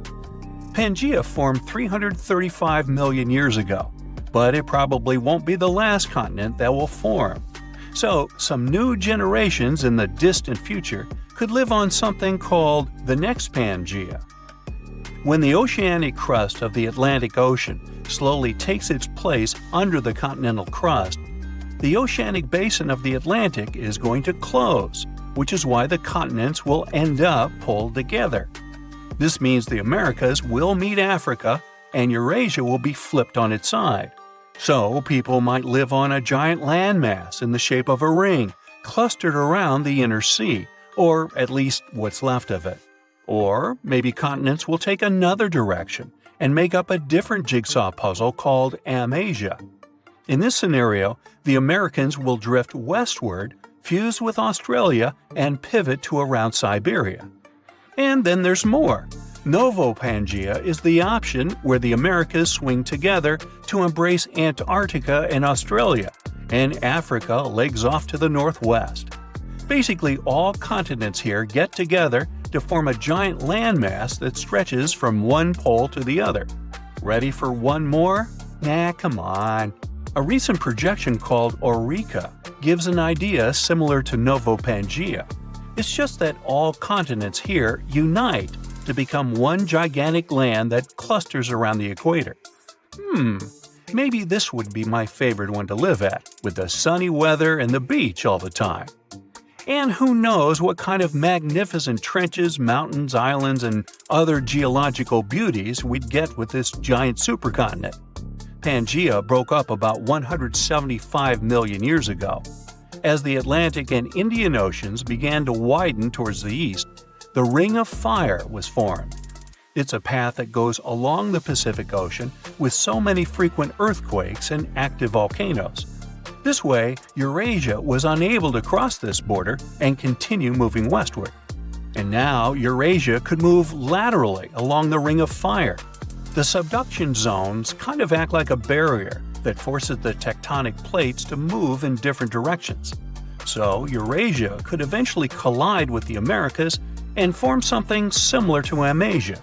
It would be cool to sit there, grab the popcorn, and watch it from the side. But this is something that won't happen for the next 50 million years at least. I'm willing to bet I probably won't be here to see it. Different theories talk about different positions where this new supercontinent might end up one day. But it seems it will probably be somewhere in the polar area, centered on what we today recognize as the Arctic Ocean. Not my cup of tea. Bring me back the sunny one. Wait, scratch that. Let's go eat. The South Pole is more than penguins and endless snow. There's a hidden ghost world within it. Look, it's right here on the globe. Don't confuse Antarctica with the Arctic, which is at the top of our maps. Much smaller in size, and, let's face it, way less mysterious. The ice sheet covering Antarctica is about 1 to 3 miles thick, which is up to 16 Eiffel Towers stacked on each other. This massive blanket hides the true features and contours of Antarctica's land.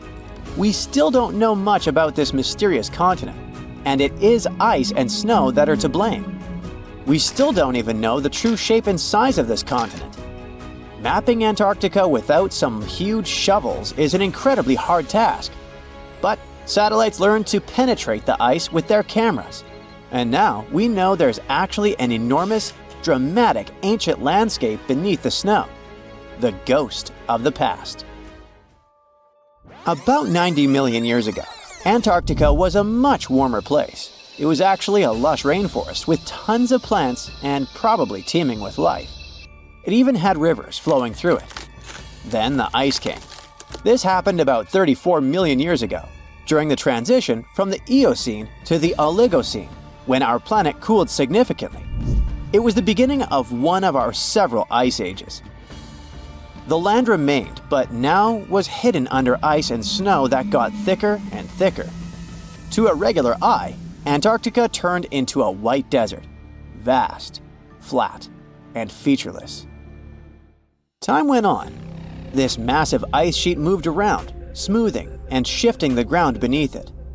Over the millions of years, it changed what the land looked like. Now, if we looked under the ice, it wouldn't hold any signs of the original South Pole, except for one place.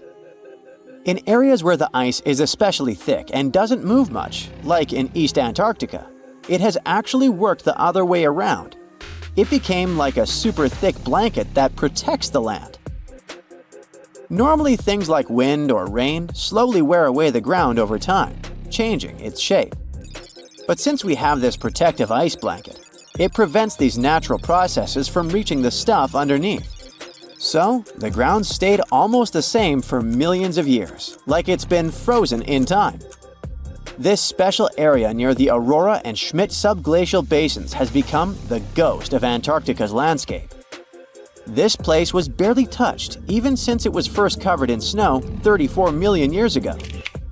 This is a historical footprint, a place that can tell us what Antarctica's ground looked like before it became a freezing nightmare. As scientists peered under East Antarctica, they saw an amazing ghost. the traces of the rivers that were flowing there millions of years ago, various valleys, and some weird little islands, as well as 3 big chunks of land shaped like the letter U. Hey, what's that all about? You see, the continents on our planet are moving constantly, sliding along the red-hot lava mantle like cereal on milk. Over history, they came together and broke apart several times.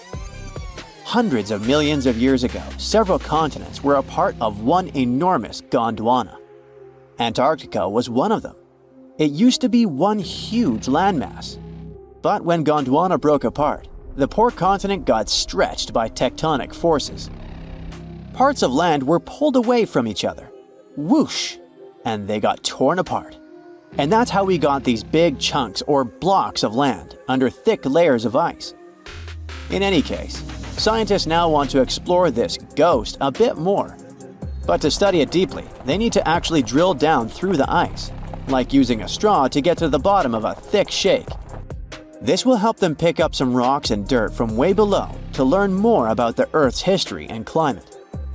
Antarctica is the 5th largest continent in the world, approximately bigger than the entirety of Europe or Australia, competing with the entire South America in size. Aside from East Antarctica, we discussed there are several more regions: Antarctica Peninsula, South Pole, West Antarctica, and the Ross Sea. The continent is basically a frozen sandbox, and all its hidden, mysterious landscape is actually less explored than Mars's terrain. We only know for sure that without ice, it wouldn't just be flat and empty, but an entire world full of big mountains, huge canyons, and even fiery volcanoes. Some of these volcanoes are so huge that they peak above the layers of snow. In West Antarctica alone, there are at least 138 volcanoes, though only about 8 or 9 are active today. One of the craziest ones is Mount Erebus, the southernmost volcano and the tallest one on the continent, about 12,500 feet high. And deep beneath the ice sheet, this guy hosts incredible, beautiful subvolcanic caves. The temperatures there are warm enough for t-shirts. The Antarctic Peninsula, or Lesser Antarctica, looks like a bunch of mountainous islands deeply underground. It has newer volcanic rocks that are part of the Pacific Ring of Fire, which is like a giant circle of volcanoes and earthquake zones around the Pacific Ocean. The Greater Antarctica is a huge part, almost as big as Australia. It consists of East Antarctica and the South Pole. Beneath the ice, it's a place of rocks that have been around for a very, very long time, including the special zone we mentioned. You probably know that Antarctica is nearly devoid of humans. No wonder, with a mean temperature of about minus 46 degrees Fahrenheit. But even though this place is horrifyingly cold and deserted, life still clings on. You guessed it, in the underworld. In 2017, scientists found DNA traces of algae, moss, and even possibly unknown small animals in the deep caves.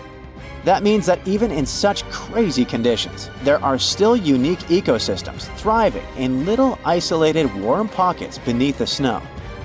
There was another incredible find beneath Antarctica's Ross Ice Shelf, a lively ecosystem vibing within an underground river. Scientists have long suspected that Antarctica's underworld should have some freshwater lakes and rivers. One day, a satellite spotted a groove there. They decided to explore it and used a hot water drill to melt their way through the ice. As they reached the underworld, they dropped a camera into one of those hidden fresh rivers. And at first, they thought they'd find just some rocks or something. But instead, they stumbled upon hundreds of amphipods, tiny shrimp-like creatures. Little ones instantly swarmed around the lens. Shrimps blocked the camera and scientists couldn't check out what they wanted to. Pretty funny, but at least that means that there really is an important ecosystem deep within Antarctica. Now, they're gonna explore it. And all this is just the beginning of the mysterious underworld.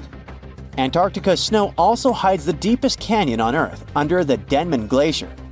Well, Mariana Trench is still the deepest point on Earth. but it's a part of the oceanic crust, geologically speaking. Also, in 1958, explorers found a huge mountain range under the ice, as big and tall as the famous Alps Mountains. The range stretched for about 745 miles with peaks as high as 1.7 miles. And all this magnificence is buried under tons of ice. Who knows what else we might find there? Antarctica holds about 60% of our entire planet's freshwater, which means it would be pretty bad if it melted. For example, there's this Doomsday Glacier, officially known as Thwaites Glacier. It's a huge ice formation, about the size of Florida, and it's melting right now. Every year, the sea levels rise by 4% because of it. If this guy melts away completely, the sea levels all around the world will increase by 2 feet, which might not sound like a lot, but it would be catastrophic for coastal areas. Luckily, researchers have found that even if its ice shelf were to collapse in the next 50 years, the glacier itself wouldn't retreat as quickly as they feared. It's still losing ice rapidly, but it would be quite a slow process. You could wake up in New York, grab a bagel for breakfast, hop on a train, and by lunchtime, you'd already be in London enjoying fish and chips. What sounds like every tourist's dream could be a reality soon. Right now, traveling between these two cities usually takes about 8 endless hours by plane. But a high-speed train zipping through a massive transatlantic tunnel could make the same journey in just 54 minutes. The plan is to construct this train beneath the Atlantic Ocean, so the stations would look like those trendy underwater restaurants. Not only would you get to Europe in record time, but you wouldn't have to deal with jet lag or feel sick from turbulence.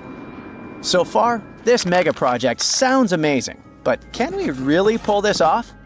Well, that's the million-dollar question. Actually, it's more like a $20 trillion question. That's how much this train and its futuristic underwater stations would cost.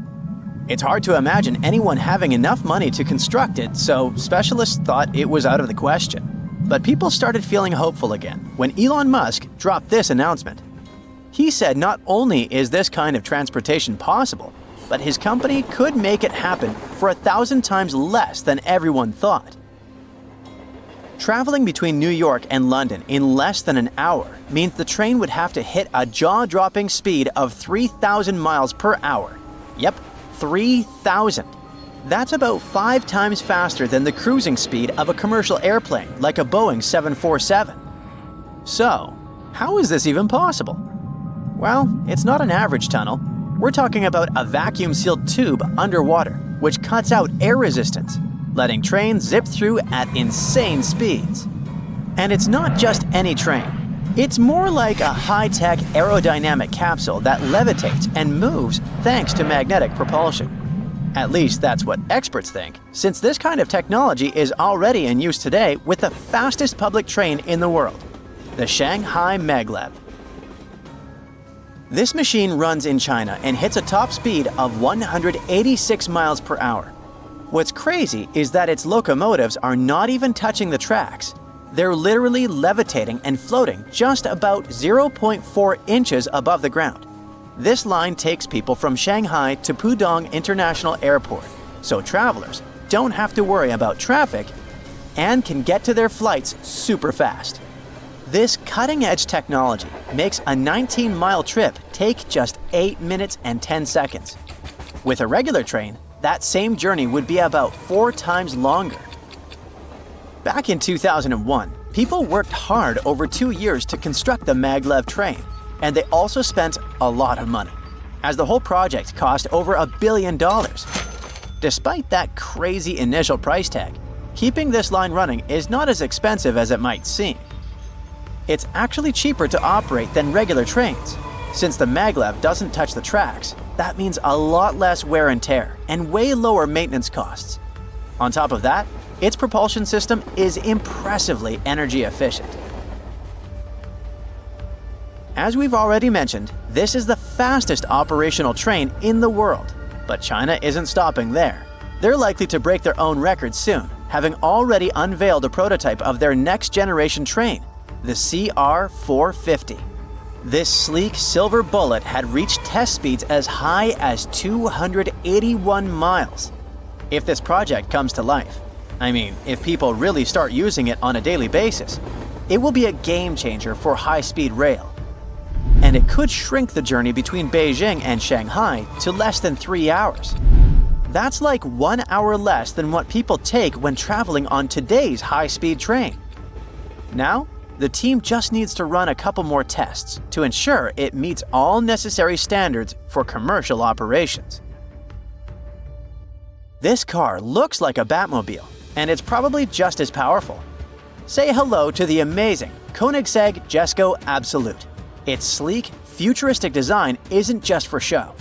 Every detail on this machine was crafted to cut through air with precision, reducing drag and turbulence while boosting its high-speed performance. Experts ran the first computer simulations, and the Jesko Absolute hit an astonishing 311 miles per hour. But the team is positive that it can go even faster. This beast comes close to the cruising speed of small jets, and because of that, it smashed all records and became the fastest car in the world. When you visit the Coventry Transport Museum in England, you'll come face to face with a terrestrial vehicle that looks more like a rocket than a car. Meet the Bloodhound LSR. It's been on display since 2019, right after hitting 628 miles per hour during tests in South Africa's Kalahari Desert. But the team behind this vehicle isn't satisfied just yet, and they're 99% sure they can go even faster. So, they're planning to bring it back to the track soon, aiming to smash another record. But there's a catch. The team is still looking for a fearless, skilled pilot who can handle speeds over 800 miles per hour. And before you rush to sign up for the challenge, let me remind you, it's going to take more than just guts. You will need a major sponsorship deal too, because getting back this vehicle on the track and breaking that land speed record could cost around $15 million. If you're curious about the fastest jets in the world, look no further. Meet the North American X-15, a legendary aircraft that flew for nearly 10 years and set an unofficial world speed record of 4,520 miles per hour. This beast is so impressive that it actually reached the edge of space during its test flights in the 1960s. Yep, astronauts' territory. To put that into perspective, commercial airplanes, like the ones we fly in, usually travel at altitudes of up to 42,000 feet, but the X-15 soared more than 354,000 feet. Now, imagine flying faster than ever before, zooming through the sky at over 5 times the speed of sound. That's exactly what NASA did with this revolutionary aircraft, known as the X-43A. This airplane is scramjet powered, which basically means it's an engine that operates at a supersonic level. It doesn't have any moving parts like regular jet engines do, like turbines. Instead, it uses the plane's speed to push air into the engine. The air gets compressed or squished by the plane's fast motion, then mixed with fuel and burned to produce thrust. For non-experts, this might seem crazy, even dangerous. In fact, we should mention that the first flights of the X-43A weren't exactly smooth sailing. The initial attempt happened back in June of 2001, but the airplane was destroyed after the booster rocket went out of control. Thankfully, the second and third attempts were a huge success, with record-breaking flights that made history. I know elevators aren't the first thing that comes to mind when we think about super-fast means of transportation, but it's only thanks to ultra-modern high-speed elevators that skyscrapers as tall as the Burj Khalifa and Taipei 101 became accessible. One of the fastest elevators in the world is located in the Shanghai Tower in China, which has 128 floors. To get people from the ground floor to the top of the building quickly, the elevator has to move at an incredible speed of 67 feet per second. That's faster than Usain Bolt at his top speed, but just a little slower than a cheetah. Still, it is super fast, about 5 times quicker than the elevators we ride in most buildings. So if you're afraid of heights, speed, and tight spaces, we suggest you avoid going that far. You're chilling in Hawaii, on the island of Oahu. A friend calls you up. Hey, I'm here too. Meet me in Maui. Great, but how do you get there? Your first thought is probably to take a ferry, but that's impossible. Hawaii is a pretty unique place. It's the most expensive state to live in. It has its own official language besides English. And it's the only American state made up entirely of islands. Hawaii has a total of 137 islands. 8 are the main ones, but only 6 are open to tourists. And the distance between those islands is probably bigger than you'd expect. For example, traveling from Oahu to the Big Island is around 185 miles, which is about the same distance as Chicago to Indianapolis. You might be surprised that you can't make that trip by boat. In fact, the only ferry system that actually takes passengers in Hawaii runs between Maui and Lanai. That's it. So your only option is to travel between islands is by plane. Honestly, it's a little surprising, especially considering how many people visit Hawaii every year. Tourism pretty much drives their economy, and in the first 8 months of 2024 alone, over 6 million people visited its beautiful beaches. Knowing that, we would expect Hawaii to set up a good ferry system to make it easier for visitors to get around. Just like in Greece. This would probably boost tourism even more, bringing more money to the state. But believe me, authorities and private companies also know that. In fact, they've already tried it. Ferries were a big way of getting around in Hawaii from the 19th century up until the 1950s.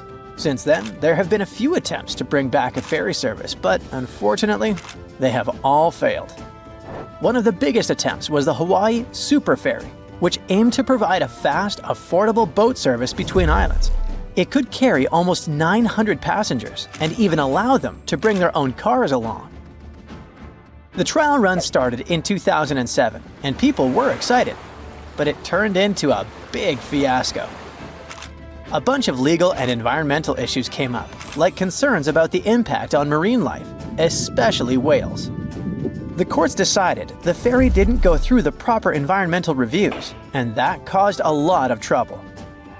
By 2009, after tons of protests and setbacks, they had to shut it down.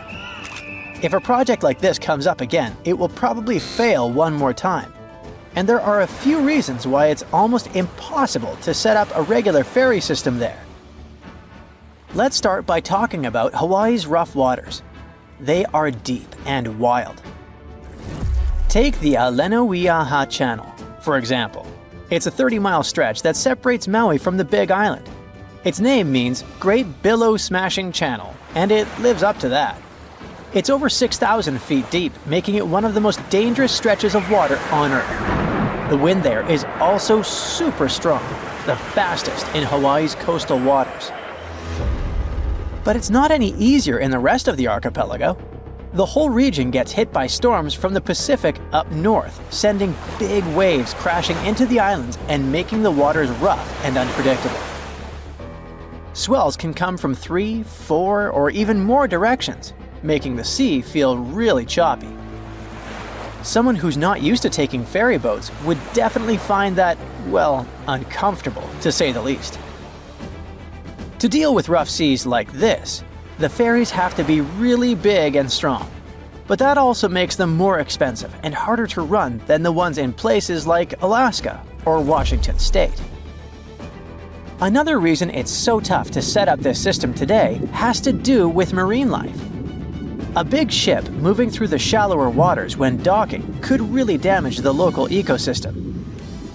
And there's also the problem that the sea routes are also the migration paths of many sea animals, like humpback whales and spinner dolphins. Not to mention, ferry services can make it easier to spread harmful plants and animals, what experts call invasive species. See, Hawaii's ecosystem is super unique because it's been isolated out in the middle of the Pacific. When we talk about plants and animals that are native to Hawaii, we mean they got there on their own, no humans involved. they arrived with the help of waves, wind, or even birds flying over. But events like these are super rare. So for over 70 million years, their plants and animals didn't have to deal with outside competition. That's made them really fragile. So, when new species get brought in by us, it can be a big problem, and they could end up harming the environment. Hawaii's already been battling invasive species like fire ants, coqui frogs, and meconia, a fast-growing plant from South America that takes over native forests. People there worry that ferries, which carry cars and cargo between islands, could accidentally spread these invaders even more. Like we mentioned at the beginning of the video, the long distances between their lands don't really help either. For example, if you were to travel from Oahu to the big island of Hawaii by boat, it would take around 30 hours, and that's without any stops. The same trip by plane takes about 50 minutes.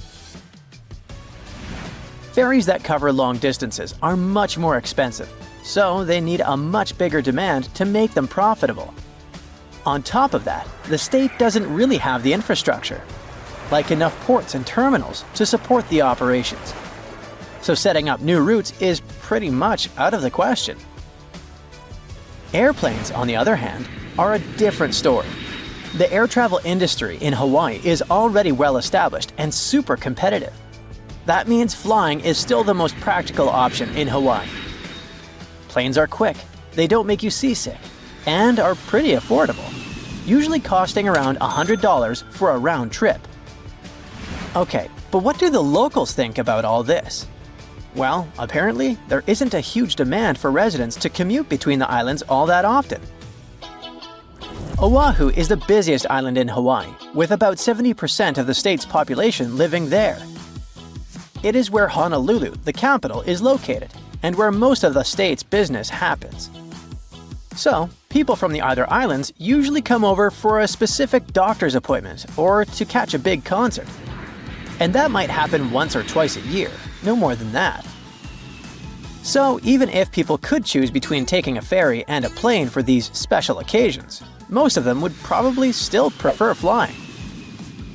There are plenty of options between the main island airports.